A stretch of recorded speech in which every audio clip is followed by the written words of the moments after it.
जय हिंद सभी को। मैं प्रेमजीत सिंह, जीत फाउंडेशन क्लासेस में आप सभी का स्वागत। तो विद्यार्थियों, आज का जो लेक्चर है वो किसी चीज को पढ़ाने के बारे में नहीं है। आप पढ़िएंगे कैसे, इस बारे में।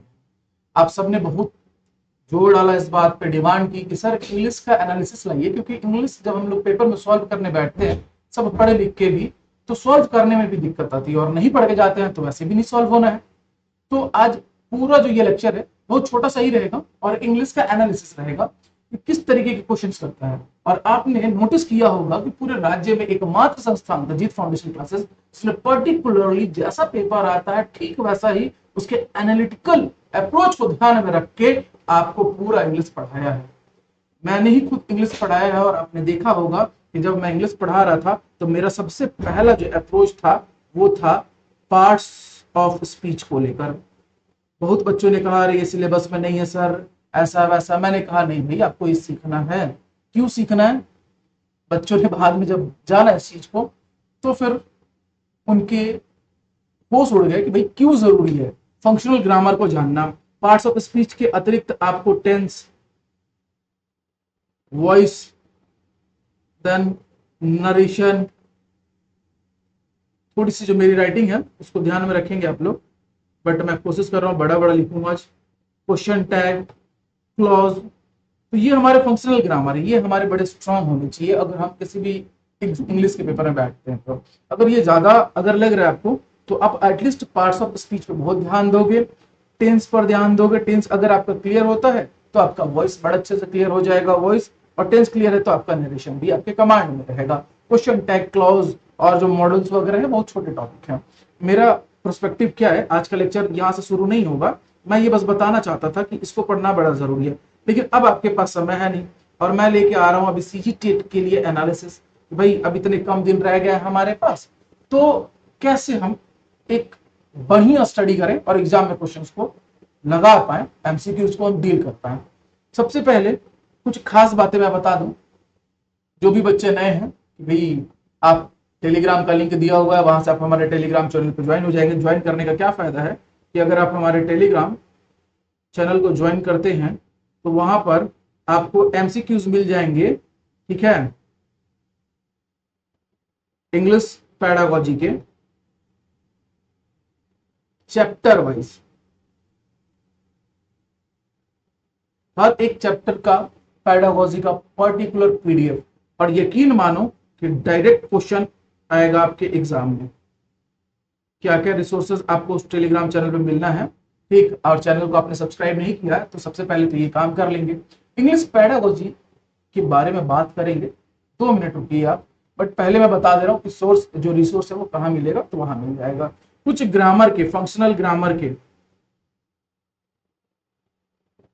आपके नोट्स और पीडीएफ भी वहां अवेलेबल होंगे। आप उसको ढूंढिएगा मीडिया में, फाइल में जाके, तो आपको वहां से मिल जाएगा। टेलीग्राम चैनल हमारा है, तो बहुत से बच्चे जुड़े हुए हैं, आज भी आप लोग का प्यार व्यार बना हुआ है।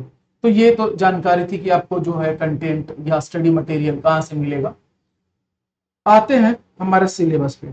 कायदे से अगर मैं बात करूं क्लास 1 to 5 सीजीटेट की, ठीक है, और उसमें बात करूं अंग्रेजी विषय की, ठीक, तो देखिए सबसे पहले आता है आपका कॉम्प्रीहेंशन, और इसमें क्लास 1 to 5 में प्रोज से ही आते हैं 2 कॉम्प्रीहेंशन। कितना कॉम्प्रीहेंशन? प्रोज से ही 2 कॉम्प्रीहेंशन। 15 मार्क्स का अलॉट किया जाता है इसको, और इस 15 मार्क्स में आपको 7 क्वेश्चन जो है वो डायरेक्ट कॉम्प्रीहेंशन से आएगा। फिर आता है 4 आपके फंक्शनल ग्रामर से रिलेटेड क्वेश्चन देगा। फिर आता है 4 आपके वोकैब से। अब यही चीज जो बच्चे को है ना, सिलेबस तो ठीक से क्लियर हो ही नहीं पाता है कि क्या मतलब हुआ कि 4 कॉम्प्रिहेंशन है, 4 ग्रामर है, 4 वोकैब्स है। और मैंने जब पढ़ाया है आपको बेहतर तरीके से कॉम्प्रिहेंशन बनाना सिखाया है, और उसके वीडियोस यूट्यूब पर डले होंगे, लेकिन आप लोग सीरियसली लेते कहाँ हो। आपको वो एक वीडियो देखना था कि कॉम्प्रिहेंशन को हम डील कैसे करेंगे, बनाएंगे कैसे, चाहे वो प्रोज का हो, पोएट्री का हो। पोएट्री को भी मैंने उसके पूरे एलिमेंट्स में तोड़ तोड़ के आपको बनाना सिखाया है।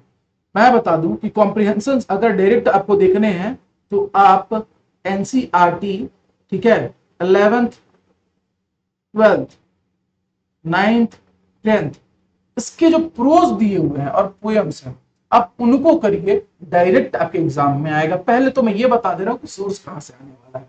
दूसरी बात है विद्यार्थी की ये जो 15 मार्क्स है, ठीक है, उसके अलॉटमेंट है 7 कॉम्प्रिहेंशन कह रहा है, 4 ग्रामर 4 वोकैब कह रहा है। मैंने जब आपको कॉम्प्रिहेंशन बनाना सिखाया था तो मैंने बताया था कि उसके टाइप ऑफ क्वेश्चन होते हैं कि किस किस टाइप का क्वेश्चन पूछता है, उस डायरेक्ट आपके फंक्शनल ग्रामर से पूछेगा। उसके लिए आपको कॉम्प्रिहेंशन पे उतना ज्यादा लेवल रहने की जरूरत नहीं है, आपका फंक्शनल ग्रामर ठीक है, आप उस क्वेश्चन को टिक कर सकते हो। तो वो एक 4 क्वेश्चन आते हैं और मोस्ट प्रोबेबली वो लोग पार्ट ऑफ स्पीच करते हैं, लाइक प्रीपोजिशन हो सकता है, कोई कंजंक्शन हो सकता है, एडवर्ब हो सकता है, किसी एडजेक्टिव के बारे में पूछ सकता है, नाउन प्रोनाउन के बारे में पूछ सकता है, ठीक है। तो वो ग्रामेटिकल क्वेश्चंस होते हैं और मोस्टली 90% केसेस में देखा गया वो पार्ट्स ऑफ स्पीच का रहता है। बड़े बेहतर तरीके से मैंने वहां से शुरुआत की थी आपको पढ़ाने की, ठीक। दूसरा जो चीज है कि वोकैब्स, वोकैब्स क्या होता है कि सिनोनिम्स, समानार्थी शब्द, एंटोनिम्स, विलोम शब्द, उस कॉम्प्रिहेंशन में एक वर्ड को पिक आउट करेगा और उसका आपसे समानार्थी पूछ लेगा। अब यहाँ पर बच्चे का वर्ड पावर थोड़ा स्ट्रांग होना चाहिए, और नहीं भी है तो छोड़ के आने की जरूरत नहीं है। मेरी बात को ध्यान से सुनो, छोड़ के आने की जरूरत नहीं है। कॉम्प्रिहेंशन को ही एक दो बार उस कीवर्ड को लेके दोबारा पढ़ो और एक सेंस लगाओ मोटे मोटे तौर पे कि इसका क्या मीनिंग यहाँ यूज कर रहा है, और उसका जो भी आपको ऑप्शंस में से एक अप्रोप्रिएट लग रहा है कि हाँ भाई सूरज पूरब में उगता है, तो अगर यहाँ पूरब का प्रयोग किया है तो इसका उत्तर हो जाएगा पश्चिम। थोड़ा सा सेंस लगा के वहां पर आपको गेम खेलना पड़ेगा। अगर आपका वर्ड पावर अच्छा नहीं है, जिसका वर्ड पावर अच्छा है, सिनोनिम्स एंटोनिम्स याद है या वन वर्ड से याद है आपको, और एडम्स फ्रेजेस का आपको अच्छा नॉलेज है, तो आप वहां पर इन क्वेश्चंस को डील बेबाकी से कीजिएगा। वैसे अमूमन देखा गया है कक्षा पहली से लेकर हम 5वीं की बात कर रहे हैं, तो इसमें यह देखा गया है कि कक्षा पहली से 5वीं तक में इजी टाइप के क्वेश्चंस आते हैं। पिछले बार का पेपर भी ना उतना टफ नहीं था जितना हमने किया है, ठीक। और कॉम्प्रिहेंशन के साथ क्वेश्चंस वो डायरेक्ट जो आपको प्रोज दिया जाएगा, पैसेज दिया जाएगा, उससे आएगा, तो वो तो आप इजीली बना लोगे, एक बच्चा बना लेगा आसानी से। चलते हैं आगे कि भाई कॉम्प्रिहेंशन के बाद बात करते हैं हम लोग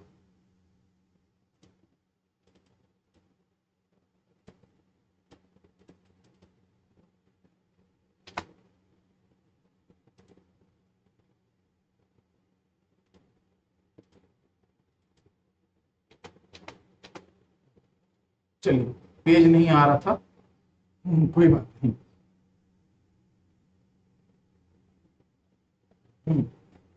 कॉम्प्रिहेंशन के बाद आपका आएगा कि इंग्लिश पैडागोजी, और कहीं ना कहीं हर एक बच्चे का मैं देख पा रहा हूं, मैंने जब पढ़ाया है इसको बहुत बेहतरीन तरीके से आपको पढ़ाया है। बाकी जगह आप देखेंगे पूरे राज्य भर में तो लोगों ने आधे घंटे में 1 घंटे में लेक्चर्स खत्म किए हैं। मैंने बेहतरीन तरीके से आपको समझा समझा के, अगर आप जीत फाउंडेशन क्लासेस के ऐप में जुड़ेंगे तो आप पाएंगे वहां पर इसका पूरा डिटेल और विद एमसीक्यू सॉल्यूशन आपको मिलेगा, ठीक है। अब बात करते हैं कि भाई इसमें किस तरीके से क्वेश्चंस को बनाया जाए और इसका सिलेबस किस तरीके से वैरी करता है। तो मैं आपको बताना चाहूंगा कि सबसे पहला लेसन इसमें होता है लर्निंग एंड एक्विजिशन, और सबका मार्क्स डिस्ट्रीब्यूटेड है। सबसे पहले चैप्टर से आपको पूछेगा 1 मार्क्स का क्वेश्चन, ठीक है, और ये पूरा टोटल 15 मार्क्स का होता है। 15 मार्क्स का ये, 15 मार्क्स का आपका कॉम्प्रिहेंशन, दोनों मिलाकर 30 नंबर होते हैं इंग्लिश में। दूसरा जो चैप्टर है लर्निंग और इक्विजिशन के बाद वो है प्रिंसिपल्स ऑफ लैंग्वेज टीचिंग, यानी कि कोई भी लैंग्वेज अगर हम पढ़ा रहे हैं, ठीक है, तो उसके मूलभूत सिद्धांत क्या होंगे। 2 चैप्टर हुए आपके। थर्ड जो चैप्टर आता है वो आता है role of listening and speaking, इससे भी अमूमन आपको, ठीक है, 2 मार्क्स के क्वेश्चन पूछे जाते हैं। फिर आता है role of grammar in learning of a language, ठीक है, role of grammar in learning of a language, तो ये आता है आपका 1 मार्क्स का, ध्यान देना ना। फिर आता है चैलेंजेस, कि भाई एक टीचर्स को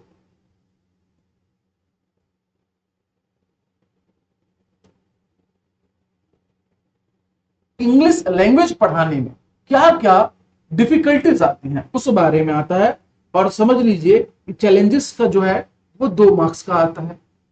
फिर उसके बाद हमारा नेक्स्ट चैप्टर आता है लैंग्वेज स्किल्स, जिसमें आते हैं LSRW। LSRW listening, speaking, reading and writing.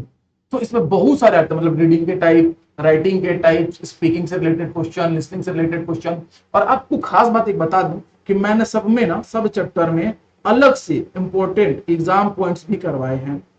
आप मेरा चैनल जेड फाउंडेशन का अगर देखोगे, ज्वाइन करोगे, तो वहां आपके इसके पीडीएफ भी मिलेंगे। और पीडीएफ कितना खूबसूरत है कि English as well as Hindi कि मैंने इतना आसान कर दिया उसको, मेहनत कर करके बना के, कि आपको जो पीडीएफ मिलेगा वो इंग्लिश में तो रहेगा ही, उसका हिंदी रूपांतरण भी है। क्योंकि बहुत बार क्या होगा कि आपको टर्मिनोलॉजी समझ में नहीं आती है, वहां पर उसका हिंदी रूपांतरण देख के आप उसको याद रख पाएंगे और उससे फिर एमसीक्यू बना पाएंगे।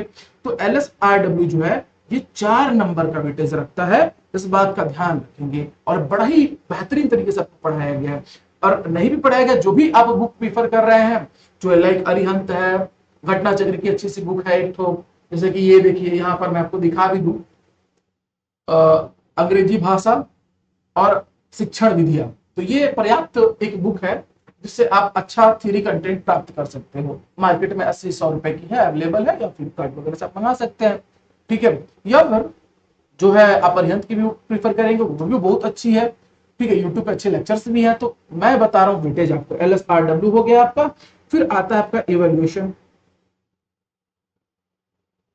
यानी कि मूल्यांकन। अब मूल्यांकन जो है ये फिर से 2 नंबर का है। फिर उसके बाद आता है आपका TLM। TLM 1 नंबर का है। और उसके बाद आता है आपका रिमेडियल और टीचिंग, उपचारात्मक शिक्षण, ये आएगा आपका 1 नंबर का। तो इस तरीके से ये जो आप देख रहे हैं ये इंग्लिश पेडागोजी का सिलेबस है, बड़ा प्यारा है। 15 नंबर अगर अब बात करते हैं, आगे चलते हैं हम।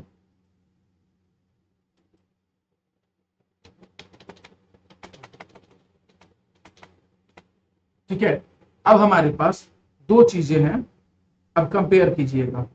एक है हमारा कॉम्प्रिहेंशन वाला,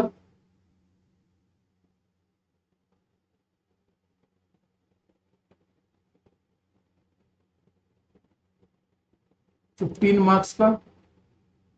एक है आपका आपके लैंग्वेज का पेडागोजी, ये है आपका 15 मार्क्स का।